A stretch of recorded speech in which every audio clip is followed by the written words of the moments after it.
Dès le tome 3, Sei nous fait part de son rêve d'unifier la Chine en un seul et même royaume. Aujourd'hui, nous sommes au tome 64 et Qin n'a pas encore réussi à annexer ne serait-ce qu'un seul royaume. Dans cette vidéo, on va tenter de comprendre pourquoi ça prend autant de temps. Quand on lit Kingdom pour la première fois, le manga est tellement prenant qu'on enchaîne les arcs parfois sans comprendre les liens entre eux. Ou alors on a tendance à trop se focaliser sur l'évolution de Qin en perdant de vue ce que construit l'auteur en arrière-plan. Alors que si on y prête attention, on remarque que tous les arcs suivent l'une des deux lignes directrice de l'œuvre. Donc aujourd'hui on va prendre un peu de hauteur sur ce que j'appelle la première partie de Kingdom, la phase de préparation, qui commence au chapitre 1 et qui se termine au chapitre 672. On verra plus tard dans la vidéo pourquoi le chapitre 672 termine, de mon point de vue, cette phase de préparation. Donc si tu n'es pas encore à ce chapitre, je t'invite à quitter cette vidéo et de revenir quand ça sera le cas. Déjà, il faut bien comprendre ce qu'est l'unification. Quand l'histoire de Kingdom débute, ça fait déjà 500 ans que les différents royaumes se battent entre eux. Pendant cette très longue période,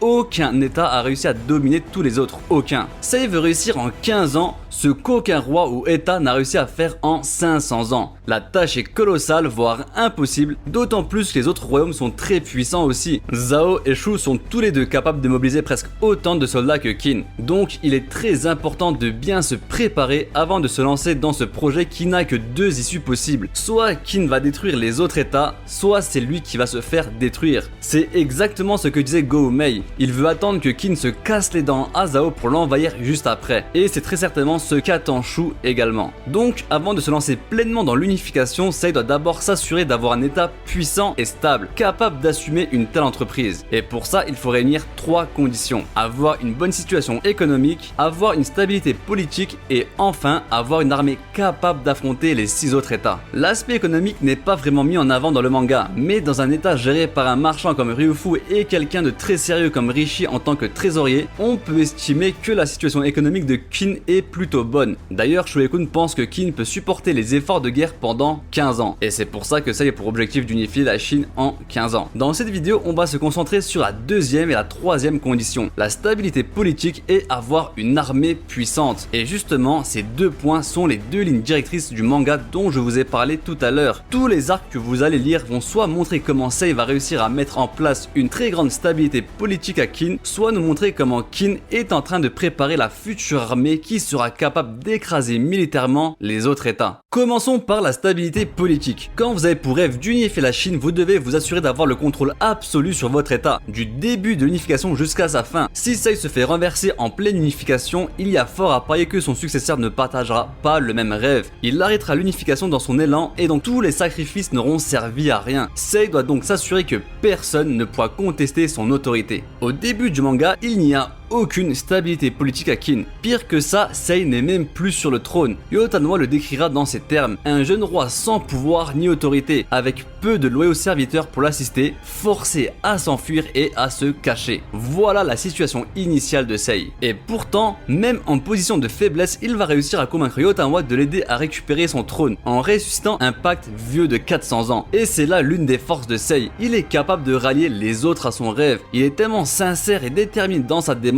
qu'on a envie de croire en lui. Il ne le sait pas encore, mais son pacte avec Yotanwa va être un élément déterminant pour atteindre son objectif. Ensemble, ils chassent Seiyu du pouvoir et Sei peut retrouver son trône. On pouvait croire qu'on en avait terminé avec les intrigues du palais, mais c'était tout l'inverse. Ce n'était que le début d'une longue lutte qui allait durer presque 10 ans. Car 6 mois seulement après son retour sur le trône, Sei est victime d'une tentative d'assassinat. Et derrière ce complot se cache un formidable adversaire, le chancelier Ryofui. Le rapport de force est tellement inégal entre la faction du roi et celui du chancelier qu'il peut lui dire en face, les yeux dans les yeux devant tout le monde, qu'il est l'homme derrière la tentative d'assassinat. L'humiliation est totale. Cette tentative d'assassinat va être une onde de choc pour le roi et sa faction. Il réalise non seulement à quel point ils sont faibles, à quel point la sécurité du roi est défaillante, mais surtout à quel point ils n'y connaissent rien dans la politique. Parce qu'à ce stade, c'est qui la faction du roi? C'est Shobun-kun et Iki, deux militaires qui n'ont aucune expérience dans les intrigues du palais. Et c'est à ce moment crucial que Shi va rejoindre la faction du roi. Et il ne faut absolument pas négliger son importance. En tant que stratège du précédent chancelier Ketsu, il connaît parfaitement les rouages du pouvoir pouvoir. Son expérience va permettre à la faction du roi de se consolider, de comprendre comment fonctionne ce milieu impitoyable, leur expliquer les pièges à éviter et comment renforcer la sécurité du roi. Bref, il est très important. Bien que Ryufui soit très dangereux, il n'est pas la seule menace pour le roi. En effet, dans le tome 17, on voit apparaître pour la première fois une autre faction, celle de la Reine Mère, qui est appuyée par les familles les plus riches de Kin, ce qui fait d'elle un redoutable adversaire politique. Et le tableau commence à être plus clair. Pour avoir la stabilité politique qu'il a besoin pour l'unification, Sei doit se débarrasser de la faction de Ryufui et celle de la Reine Mère. Malheureusement, il est encore trop faible pour le faire, mais un événement va venir tout chambouler. C'est l'arc de la coalition. 5 royaumes sont coalisés pour détruire Kin, et l'armée de Riboku se dirige vers Sai, l'ultime rempart avant la capitale. Comme vous le savez tous, grâce à son discours légendaire, Sei va pousser la ville à résister jusqu'à l'arrivée de Yotanwa. Pour la deuxième fois déjà, Yotanwa permet à Sei de conserver son trône. En tout cas, l'action de Sei à Sai va considérablement augmenter sa popularité. Il va recevoir tellement de soutien que pour la première fois, sa faction va presque faire jeu égal avec celle de Ryufui. Parce que dans le même temps, il fait libérer Seikyu, qui va commencer dès lors à rassembler sa faction pour soutenir cette fois-ci Sei. Mais Ryufui ne reste pas les bras croisés. Il va tenter d'affaiblir le roi en piégeant Seikyu avec les événements de Tonryu. Malheureusement pour lui, même après la mort de son leader, la faction de Seikyu restera unie sous le leadership de sa femme, qui continuera son combat à sa place. Vient finalement l'arc du couronnement, où toutes les factions vont jeter leurs ultimes forces dans la bataille. À la fin de la journée, c'est Sei qui en ressortira vainqueur. Ruai est écartelé par des chevaux, des familles entières sont exécutées et 4000 familles liées à la révolte sont expulsées de Kin. Ryufui est fait prisonnier, bref, il y a eu un grand ménage. Et là, pour la première fois depuis le début du manga, Sei a le pouvoir absolu. Il n'exclut aucune faction capable de contester son autorité et son pouvoir. Les 4 piliers de Ryufui, Mobu, Saitaku, Rishi et Shuei-kun vont même le rejoindre. Et là aussi, il faut bien comprendre l'importance du ralliement de Shuei-kun. Shuei-kun est le chef des affaires militaires de Kin et le chancelier de droite. On peut le considérer comme l'homme le plus puissant de Kin après le roi. Mais dans cet arc, on apprend quelque chose de très intéressant. Non seulement Shuei-kun trahit Ryufui pour rejoindre le roi, mais en plus de ça, il partage son rêve, celui d'unifier la Chine. Et ça, c'est un élément très important. En sa qualité de chef des armées de Kin, il est l'un des facteurs qui peut permettre ou non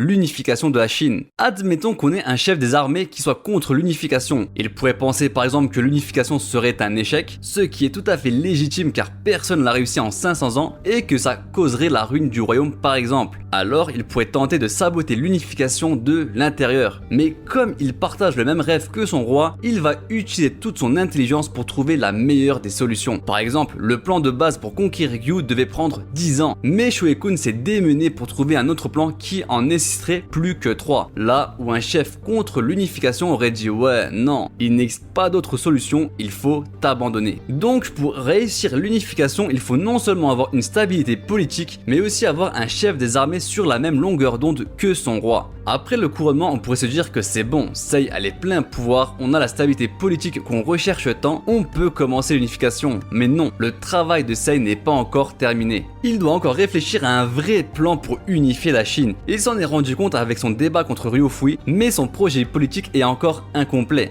Certes, il veut unifier par la force la Chine, mais comment fera-t-il pour unifier les habitants de tous ces royaumes qui ont des langues, des coutumes, des religions différentes sous le même drapeau? C'est une fois qu'il aura trouvé cette réponse qu'il sera définitivement prêt. Et il va finalement en trouver une. Et l'ultime contrôleur, l'homme qui va juger si le plan politique de Sei est viable, n'est autre qu'un autre roi, le roi de Ki Uken. Un homme qui a connu la destruction, qui a vu les ravages de la guerre sur les populations. Il attend une vraie réponse, un vrai projet.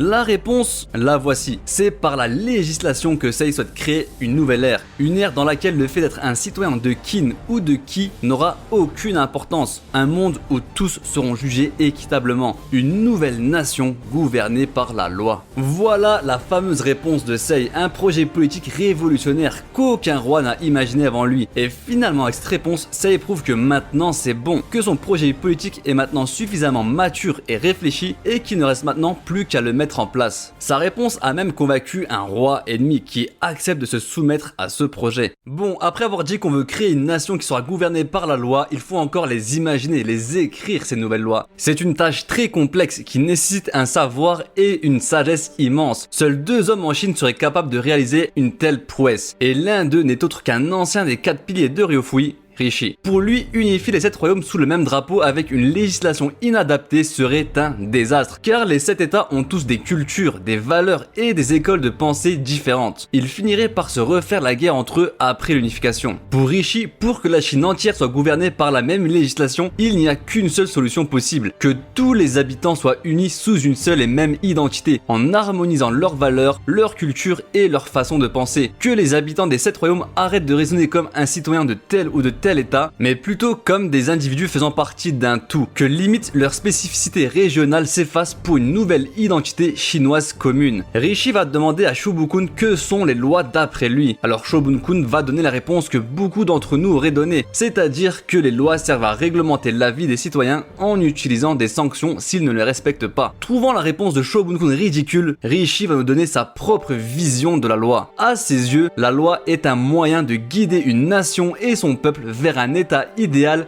imaginé par quelqu'un. Après l'unification, comment voulez-vous que vivent toutes les personnes vivant dans ces terres? Quelle direction voulez-vous qu'ils prennent? C'est en pensant à ces questions qu'il faut établir la future législation. Bref, en quelques pages, on comprend pourquoi Rishi est surnommé le gardien du légalisme. Il sera libéré par Shobukun et avec lui, le projet politique de Sei est maintenant complet. D'ailleurs, après l'arc de Gyu, c'est lui qui sera chargé de l'appropriation des nouveaux territoires conquis à Zhao.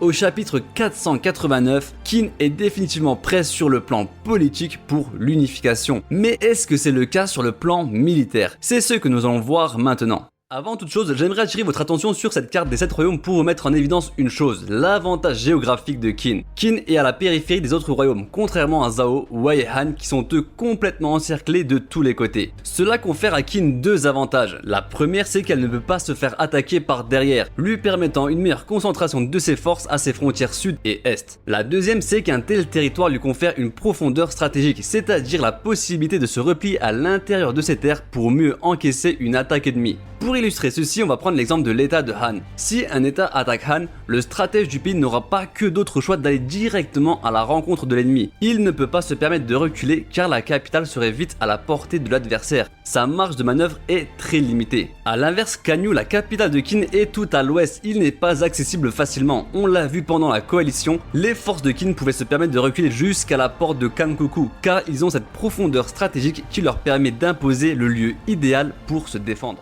Mais il y a aussi une autre menace, à l'exception de Shu et Qi, tous les états sont entourés par des montagnes où vivent des peuples des montagnes, des barbares qui attaquent eux aussi régulièrement les royaumes des plaines. À Zhao, Riboku va massacrer une armée de 100 000 barbares permettant de calmer pour un certain temps sa frontière nord. C'est plus difficile à Yan où le royaume alterne les phases de négociation et les phases de combat avec eux. Quant à Qin, le pacte de Sei avec Yotama va se montrer encore une fois très important, parce qu'elle va écraser toutes les tribus qui se trouvaient dans les montagnes autour de Qin. Elle a donc pacifié les arrières de Sei qui peut se concentrer sur les royaumes des plaines.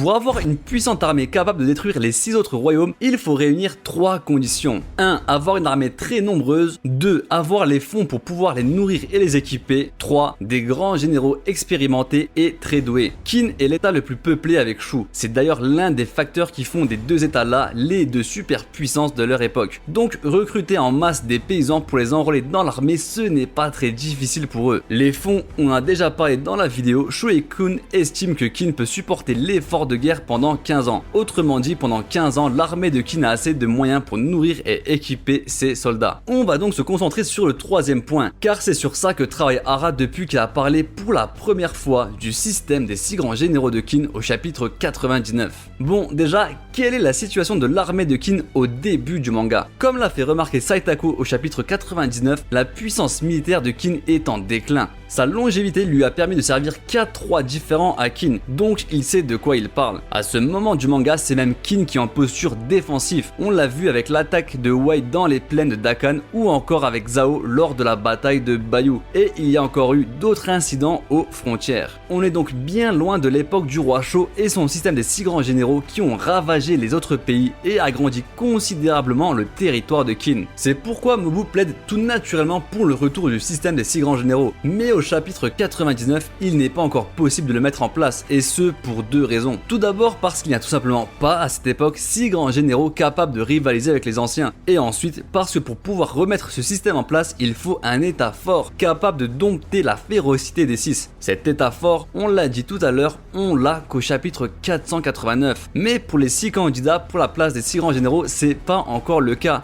Il faudra attendre le chapitre 672, dont je vous parlais au début de la vidéo, pour voir le retour du système des 6 grands généraux. Et encore, il sera incomplet car une place sera encore vacante. Autrement dit, du chapitre 99 au chapitre 672, Hara va donner une légitimité aux généraux qui deviendront plus tard les 6 grands généraux de Kin. Au début du manga, les 4 grands généraux de Kin sont Uki, Ryukyu, Mugu et probablement Shutu. Quel est le point commun entre les 4 là? C'est qu'ils sont tous vieux. Faut pas se laisser berner par le chara design d'Uki. Le type était déjà grand général à l'époque de l'arrière-grand-père de Sei. Il devrait avoir plus de la soixantaine. Eux 4 représentent l'ancienne génération de Kin. S'ils n'étaient pas morts au combat, ils seraient tous morts de vieillesse pendant l'unification. La mort d'Uki marque le début de la fin de l'ancienne génération. Après lui, on verra disparaître successivement le général Shutu, Ryukyu et enfin Mugu. C'est d'ailleurs tout le propos de l'arc de Sanyu. Dans cet arc, l'ancienne génération lutte de toutes ses forces contre la nouvelle génération, symbolisée par l'apparition dans cet arc de Kanki, d'Usen, mais aussi celui d'Uon et de Muten. Dans toute cette première partie de l'œuvre, on voit deux tendances, la disparition de l'ancienne génération de généraux et l'émergence puis la montée en puissance de la nouvelle. C'est ainsi qu'on voit dès le début du manga Yotanwa. Pendant la bataille de Bayou, on a la mort d'Uki, mais parallèlement à ça, on a l'introduction sur le champ de bataille de Tu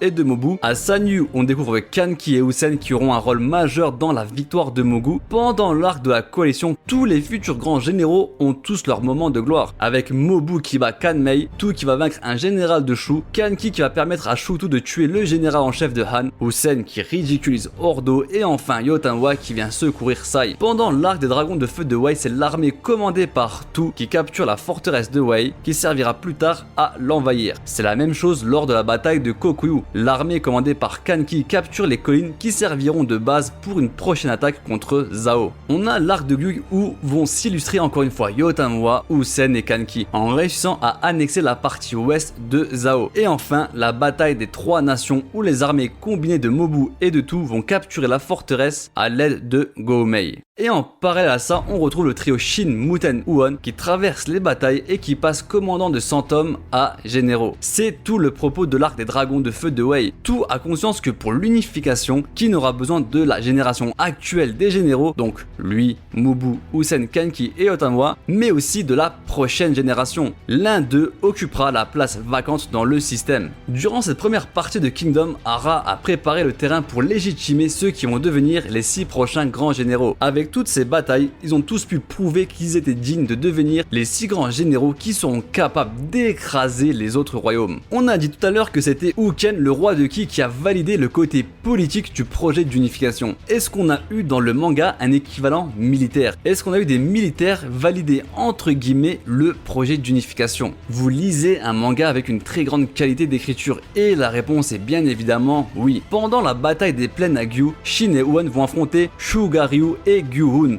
2 généraux qui ont servi un des 3 grands cieux de Zhao, Rinchujo. Tout comme Sei, il sait que l'unification pourrait arrêter les guerres, que réussir cet exploit sera très difficile, mais il sait qu'un jour ou l'autre, cette chance apparaîtra et que si cette opportunité échoue, les États continueront à se battre entre eux pour toujours. Il dira donc à ces 2 généraux, il y a 2 choses que je souhaite vous transmettre. La première, c'est que si un jour vous rencontrez un ennemi tenant cette épée, sous-entendu l'épée qui apportera l'unification, alors quel qu'en soit le prix, ils doivent mourir. Utilisez tout ce que vous avez emmagasiné pour mettre fin à leurs ambitions. Et la deuxième est que s'il se trouve que vous êtes incapable d'arrêter l'épée de l'unification, alors je vous prie de leur donner un conseil. Une épée prête à être abattue doit pouvoir terminer sa course. Vous devez aller jusqu'au bout, peu importe le prix à payer. Autrement dit, si vous réussissez à nous vaincre, c'est que vous avez la puissance nécessaire pour unifier la Chine. Dans ce cas-là, vous devez vous battre de toutes vos forces pour saisir cette opportunité unique d'apporter la paix sur le continent. L'écriture de ce manga est vraiment excellent. C'est Uken, roi de Ki, qui valide le projet politique et c'est Rinchujo, un des 3 grands cieux de Zhao, qui valide le projet militaire. Après cet arc, Qin a prouvé qu'il était assez puissant pour passer à l'étape supérieure, à l'étape d'unification. C'est pourquoi 50 chapitres après ce discours, le système des 6 grands généraux de Qin sera rétabli, mettant fin à la phase de préparation.